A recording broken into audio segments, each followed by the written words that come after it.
먼저 예물을 드린 손길이 있습니다. 장호김 권사님 감사 헌금 드리셨고요. 조명숙 권사님 건축 헌금 드리셨습니다. 그리고 신지철, 황혜성, 신지용, 신주원 학생의 가정에서 1,000번째 드리셨습니다. 우리 잠시 기도하고 말씀을 듣도록 하겠습니다. 하나님 아버지 참 감사합니다. 이 시간에 주님 앞에 예물을 드린 손길들이 있습니다. 물질의 가치를 드리는 것이 아니라 우리의 중심을 드리게 도와주시고 그것 가운데 우리의 하나님을 향한 고백과 사랑이 담겨있게 도와주셔서 하나님 아버지 앞에서 귀한 모습들로 이 세상을 잘 살아가게 도와주시고 이 시간 부족한 정이 또한 말씀을 전합니다. 주님께서 친히 함께 하여 주시고 주님께서 지켜주셔서 놀라운 은혜 가운데 하나님의 귀한 말씀이 역사할 수 있는 복된 시간이 될 수 있도록 축복하여 주시옵소서. 감사드립니다. 예수님의 이름으로 기도했습니다. 아멘. 네, 우리 말씀을 먼저 찾아보도록 하겠습니다. 오늘 우리가 묵상할 말씀은 사사기 10장에 있는 내용입니다. 사사기 10장 1절과 2절, 두 절 우리가 같이 보도록 하겠습니다. 구약성경 379면에 있습니다. 사사기 10장 1절과 2절에 있는 말씀입니다.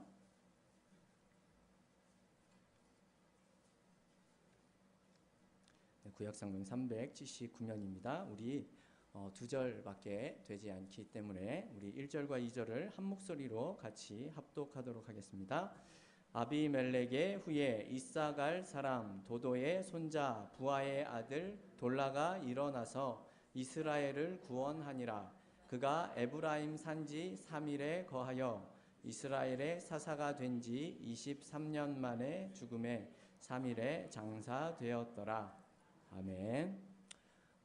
네, 우리 제가 고등부를 담당하고 있습니다. 우리 화요일부터 목요일까지 당진에서 은총수양관의 우리 수도노회를 통해서 중고등부가 같이 수련회를 무사히 잘 다녀왔습니다. 그 가운데 우리 장로님께서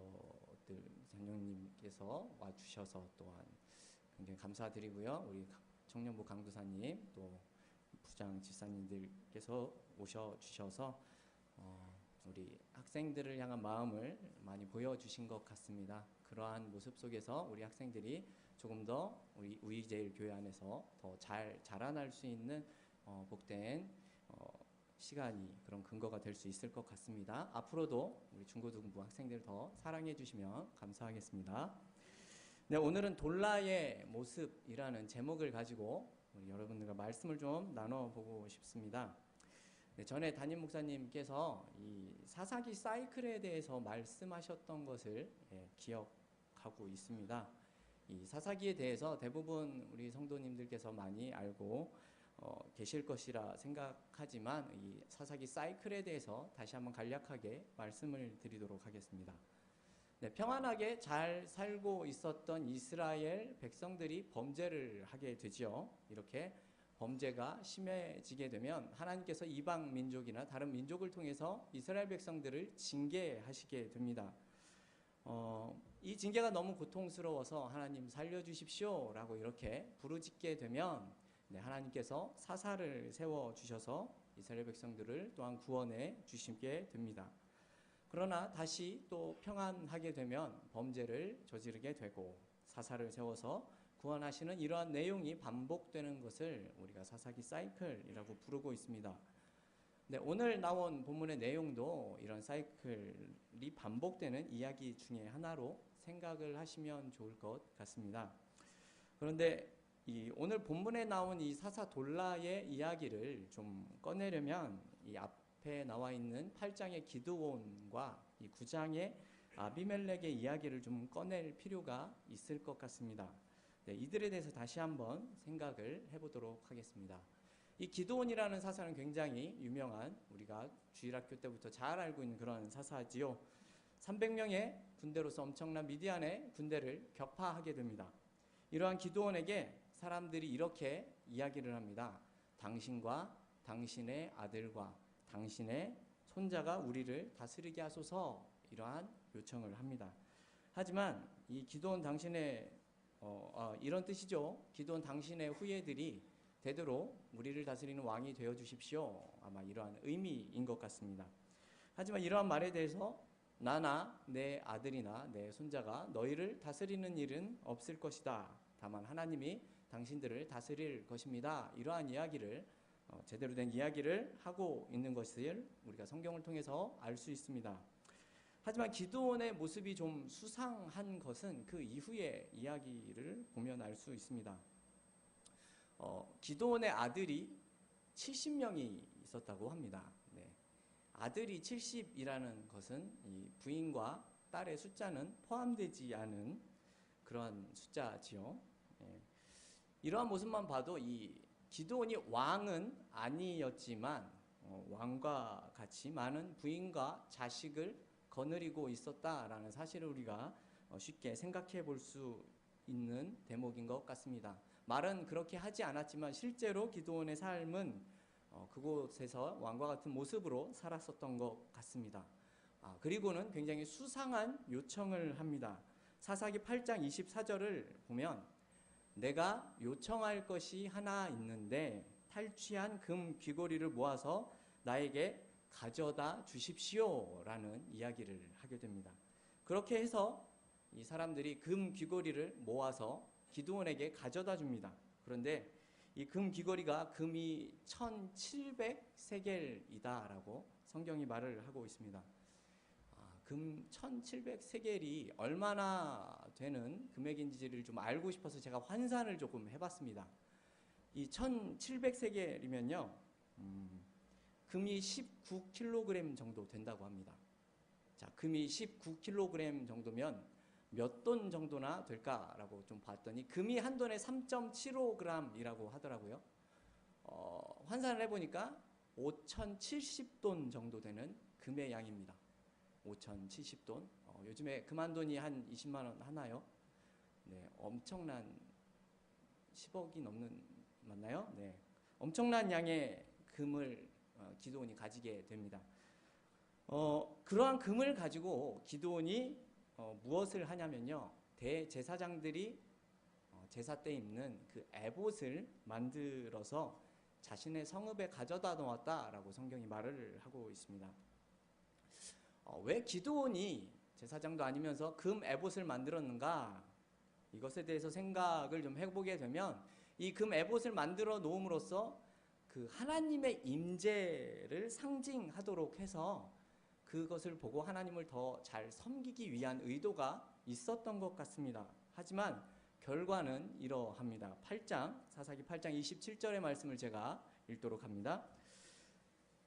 기드온이 그 금으로 에봇 하나를 만들어서 자기의 성읍 오브리에 두었더니 온 이스라엘이 그것을 음란하게 위함으로 그것이 기드온과 그 집에 올무가 되니라. 네, 이 에봇 때문에 이스라엘 백성들이 음란하게 되었고 그것이 그 집에 올무가 되었다라고 성경이 우리에게 말을 해주고 있습니다. 여러분 혹시 이 금 에봇 사건을 들으시면서 생각나시는 사건이 혹시 없으십니까? 네, 우리가 알고 있듯이 출애굽 후에도 금송아지 사건을 우리가 생각을 해보면 거기서도 재미있는 것이 금 귀고리를 모아서 금송아지를 만들었다라고 이야기를 합니다.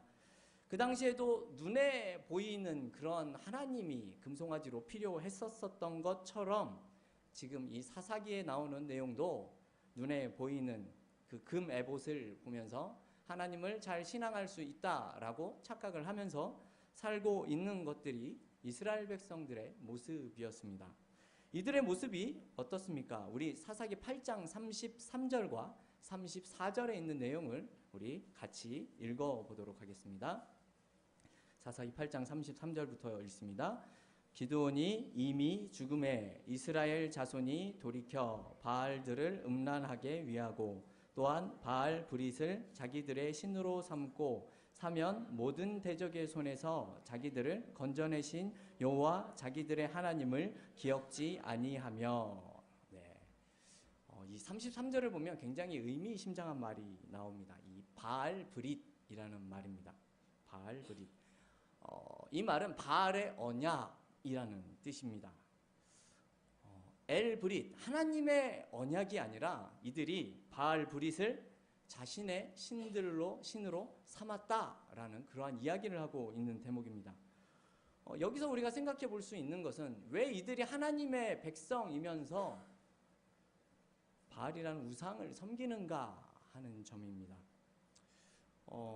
여러분 혹시 기드온의 또 다른 이름, 별칭과 같은 이름을 혹시 알고 계십니까? 네, 여룻바알이라는 이름을 가졌죠. 이 여룻바알은 바알과 다투다 이러한 뜻을 가졌습니다. 왜 이러한 이름을 갖게 되었냐면요. 이 기드온이 밤에 한밤중에 몰래 가서 바알과 아세라 석상을 다 없애버리게 됩니다. 그런데 참 재미있는 사실은 사람들의 반응이 재미있습니다. 다음날 누가 이런 짓을 했느냐라고 이렇게 수소문을 하게 되지요. 그리고 수소문을 해보니 기드온이 이러한 일을 했다라는 사실을 이 사람들이 알게 됩니다. 그러자 사람들이 이렇게 반응을 합니다. 기드온을 죽이자. 기드온을 죽이자. 여러분 이상하지 않습니까? 바알의 제단과 아세라 상을 없앴는데, 우상을 없앴는데 칭찬을 받은 것이 아니라 죽임을 당할 뻔했다라고 이렇게 말씀하고 있기 때문입니다. 이상하죠? 네, 여러분 이상해야 합니다. 여러분 그렇다면 그렇게 했었던 그 이유가 무엇이겠습니까? 네, 그 이유에 대해서는 조금 뒤에 가서 다시 한번 말씀을 해드리도록 하겠습니다. 그리고 오늘 이제 9장에 나오는 아비멜렉에 대해서 조금 알아보겠습니다. 이 아비멜렉은 기드온의 아들이죠. 그리고 그 이름의 뜻을 보면 나의 아버지는 왕이시다 이러한 뜻을 가지고 있었습니다. 물론 나의 아버지는 왕이시다에서 이 아버지는 기드온을 뜻하는 것이 아니라 하나님을 뜻하는 말입니다. 하나님은 나의 왕이시다. 좋은 이름이죠. 하지만 이 아비멜렉 자신은 하나님 나의 왕이시다라는 그 이름이 그렇게 마음에 들지 않았었던 것 같습니다. 그래서인지 자신이 왕이 되기로 마음을 먹습니다. 그래서 세겜에 있는 자신의 어머니의 형제들을 설득을 하게 됩니다. 그리고 바알 브릿, 이 바알의 언약이라는 이 신전에서 은 70을 가지고 깡패들을 동원하게 됩니다. 그리고 자신의 70명의 형제들을 전부 죽이려고 하지요. 청부 살인을 하고 있는 겁니다. 그런데 여기서 이 요담이라는 형제 하나만 살아남게 되고 나머지 모든 형제들이 죽고 결국 아비멜렉은 왕이 되게 됩니다. 하지만 이 왕권도 그리 오래 가지는 않습니다. 3년 만에 쿠데타가 일어나게 되지만 이 아비멜렉이 굉장히 잔혹한 방법을 가지고 이들을 제압을 하게 됩니다. 이 과정에서 이 세겜에 있는 망대로 도망갔었던 1000명의 사람들이 있었는데 그 세겜의 망대에다 이 아비멜렉이 불을 질러서 이 1000명이라는 사람을 한꺼번에 몰살시키는 그런 내용이 성경에 또 보여지고 있습니다. 여기서 그치지 않고 이 데베스라는 곳의 망대에서도 그러한 일들이 나타납니다. 자신을 따르지 않는 자들을 그곳에서 불지르려고 합니다. 그런데 그 망대에 있었던 한 여인이 맷돌을 던집니다. 그 맷돌에 아비멜렉이 머리를 맞아서 깨져 죽어가게 되는데 참 재미있는 것은 그 와중에서도 옆에 있는 청년에게 아비멜렉이 이렇게 이야기를 합니다. 내가 여인에게 죽게 되었다라는 그런 수치를 당하고 싶지 않으니 네가 나를 죽여라. 이렇게 얘기를 하고 옆에 있는 청년이 이 아비멜렉을 죽이게 되고 그렇게 아비멜렉의 시대는 끝나게 됩니다. 이렇게 기드온과 아비멜렉의 통치 후에 오늘 본문에 나오는 돌라가 드디어 등장을 합니다. 이 본문에 나오는 돌라라는 사사는 사실 이 1절과 2절에 나타나고 있는 이것이 전부입니다. 성경 다른 어떤 곳을 찾아봐도 돌라에 대한 이야기가 나타나고 있지 않아서 그에 대한 내용을 알 수 있는 것은 그리 많지가 않습니다. 하지만 1절을 보면 이스라엘을 구원했다 이렇게 이야기를 하고 있죠. 근데 재미있는 것은 이전에 나타난 그런 사사들과는 다르게 이 돌라에게는 하나님의 신이 강림을 했다거나 놀라운 큰 은사를 힘입어서 커다란 일을 했다라는 그런 기록이 나타나질 않습니다. 그리고 어떠한 민족이나 이방 민족이 이들을 압제하고 있었고 그들을 가운데서 구원을 했다라는 내용도 나타나지 않아서 이스라엘을 무엇에서 구원했다라는 내용을 알 수가 없지요. 그런데 여기서 한 가지 단서를 조금 생각해 볼 수 있는데 그것이 바로 아비멜렉의 뒤를 이어서라는 말에서 알 수 있습니다. 잠깐 살펴보았지만 여러분 아비멜렉이 어떠한 모습을 보여주었습니까? 자신들의 형제를 다 죽인 그런 폭군과 같은 사람이죠. 그리고서는 그 자신의 백성들을 귀하게 여기지 않습니다.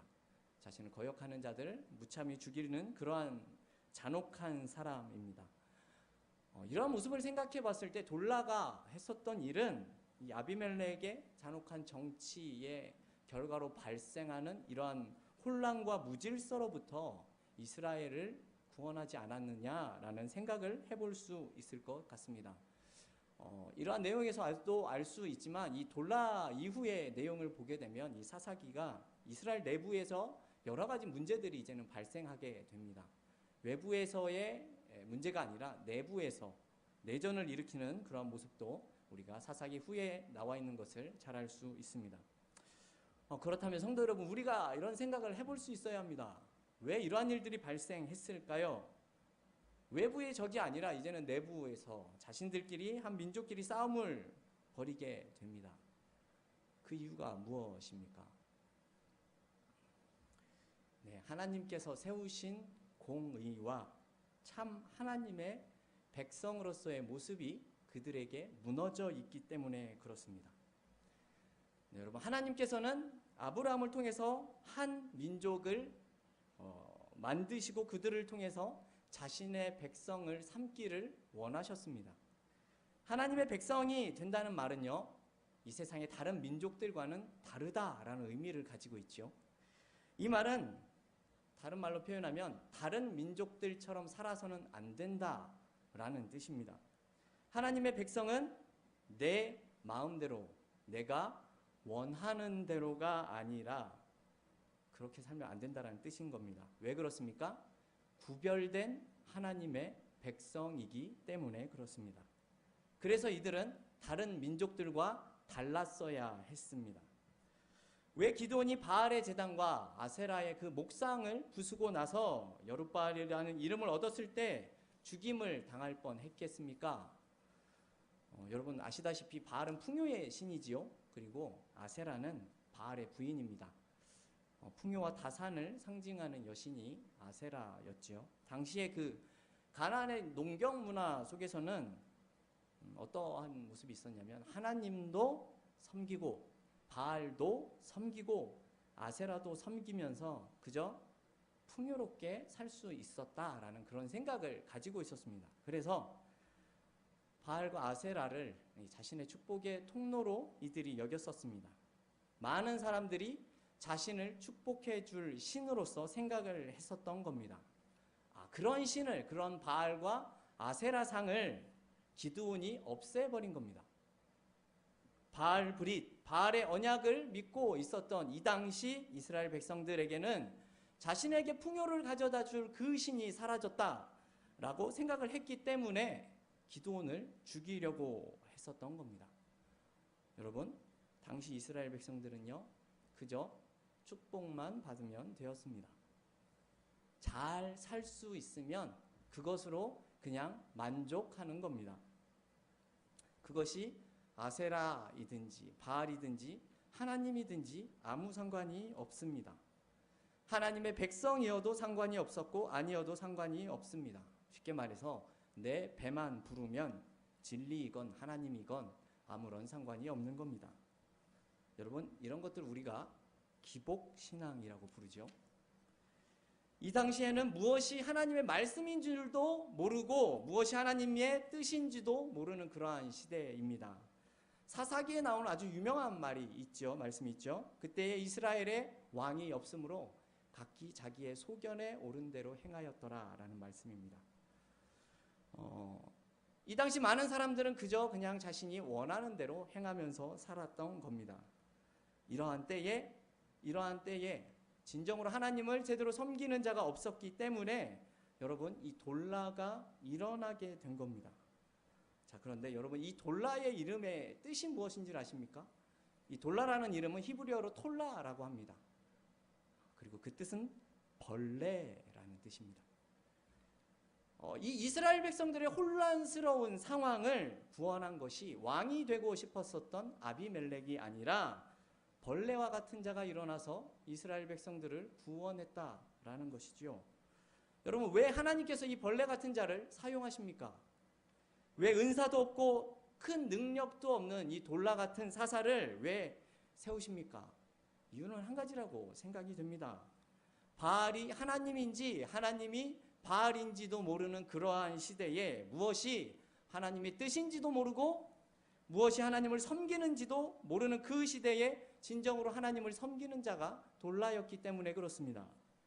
아브라함의 하나님, 이삭의 하나님, 야곱의 하나님께서 광야 40년 동안 그들을 지키고 보호해 주셨고 약속하신 그 가나안 땅을 허락해 주신 그 하나님이 행하신 일들을 기억하며 살았었던 것이 바로 돌라였기 때문에 그렇습니다.